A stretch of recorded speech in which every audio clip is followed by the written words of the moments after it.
Hello, my name is Seven Phillips. I'm here to talk about the fundamental principles that are in healthy relationships. It's important for us to take a step back and look at the bigger picture of what really allows us to thrive in a relationship and what really puts us off on the other path of not doing well and not being happy together. The general principle that I notice is a general principle of openness, adaptability, changeability, being flexible with each other, even when things are difficult in a relationship. That allowance, that kind of communication really allows couples to change, to move, to adapt, to handle things, and really to learn how to love and trust each other. Having that room in a relationship allows for really big lives. And when you have a partnership where each person has a big life and you also have an amazing relationship, everyone is for the better.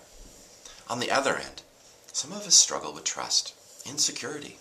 These things are very difficult, and it drives us to behave in ways that are clingy, needy, possessive, controlling, ideas in which sometimes we want to close the relationship down and keep it from being bigger. Maybe we limit our friendships or the times that we have with other things outside the relationship.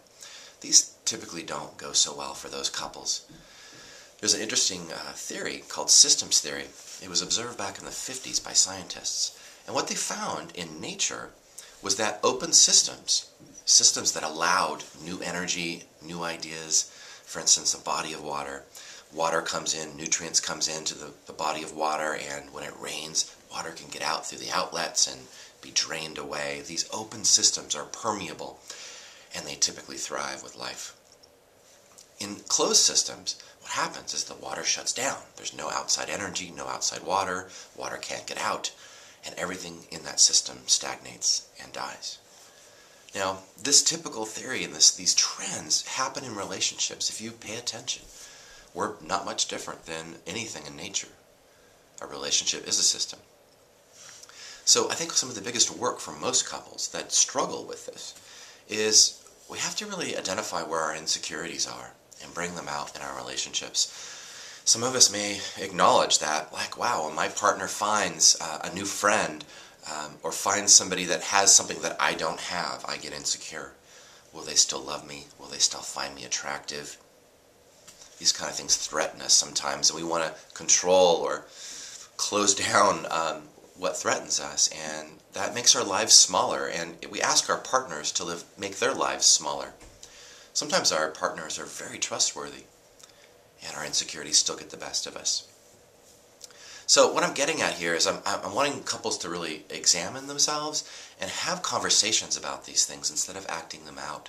Because generally, in a great relationship that has trust, I want people to be able to have their lives being bigger, to open up to new ideas and new friendships and taking classes, going to the gym. And also within the relationship, if you feel challenged by something that's happening and you feel scared, I want you to come to your partner and talk about it versus limiting yourself or limiting your life or asking your partner to limit their life.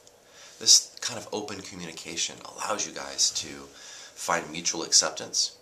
Sometimes it forces you to have to take care of yourself. Let's say you don't like being left alone on Saturday night when your partner goes out with their friend. Maybe you need to figure out new ways for you to be okay with that, being comfortable with solitude, for example. Some interesting research has come out in the last 10 years about attraction. What they found is in relationships, when somebody has their own life, their own interests, their own ideas, they're excited about their life because they're living their life, they're alive. That's attractive. That's attractive to the other person in the relationship.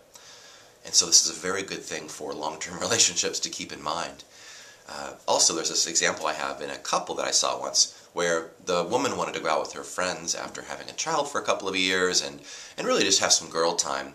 And the guy in the relationship was so open to that and so accepting of that it really set her back. She was impressed. And in fact, she came to her partner and says, wow, I find that so sexy that you were confident enough with that.